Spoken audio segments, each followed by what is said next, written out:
Police PM કે સીએમની નોકર નથી, જનતાની સેવક છે. કોઈ નાગરિક સરકારનો વિરોધ કરે એટલે એની ઉપર કેસ કરવાના? દરેક નાગરિકને તેના મત, વિચાર, મંતવ્ય રજૂ કરવાનો અધિકાર છે.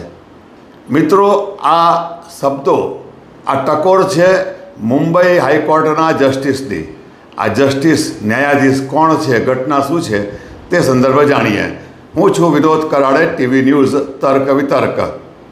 મિત્રો, આ ઘટનાની વિગત જોઈએ તો socialist democratic party of India, જેને શોર્ટમાં SDPI કહે છે, તે પાર્ટીના જનરલ સેક્રેટરી સઈદ અહેમદ અબ્દુલ વાહિદ ચૌધરીને તડીપારનો આદેશ થયો હતો.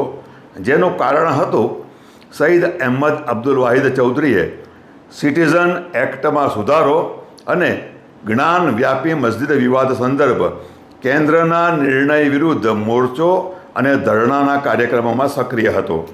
તેની સામે 5 FIR નોંધાઈ હતી, જે DCP અને કોંકણ ડિવિઝનલ કમિશનર દ્વારા પાસ કરાઈ હતી. આ તડીપાર હુકમને સઈદ અહેમદે નામદાર મુંબઈ હાઈકોર્ટમાં અપીલ કરી પડકારતા માનનીય ન્યાયાધીશ માધવ જામદારે આ કેસનું નિરીક્ષણ કરી સરકાર પાસે ખુલાસો માંગતા કહ્યું હતું કે સરકાર નાગરિકોને ગુલામ બનાવી રહી છે. નાગરિક આંદોલન કે ધરણા ના કરી શકે. વિરોધ કરવાનો દરેક નાગરિકને અધિકાર છે. માનનીય ન્યાયાધીશ માધવ જામદારે કહ્યું હતું કે અરજદાર સઈદ અહેમદે ભાજપ સરકાર મુર્દાબાદ, અમિત શાહ મુર્દાબાદના સૂત્રો ઉચ્ચાર્યા હતા. નાગરિક આવા સૂત્રોચ્ચાર કેમ ના કરી શકે? આ માટે તડીપારનો આદેશ કેમ? નામદાર કોર્ટે નિરીક્ષણ કરતાં કહ્યું હતું કે પોલીસ મુખ્યપ્રધાન અને વડાપ્રધાનની નોકર નથી, જનતાની સેવક છે. તેમ કહી કટાક્ષમાં કહ્યું કે અરજદારે પક્ષપલટો કરવો જોઈએ. તમે પક્ષપલટો કરી લો, વોશિંગ મશીન ચાલુ છે.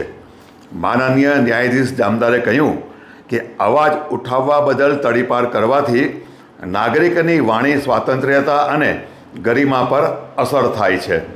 સરકાર દ્વારા બદઇરાદાથી આ પગલાં લેવાયા છે, જેથી તડીપારનો આદેશ રદ કરી અરજીનો નિકાલ કરવામાં આવે છે. આ સાથે જ ન્યાયાધીશે બંધારણના પરિચ્છેદ 19 અને 21માં વિચાર, મત વ્યક્ત કરવાની અને ગરિમાભેર જીવવાની સ્વતંત્રતા નાગરિકને છે તેમ કહી તેની નોંધ કરી હતી.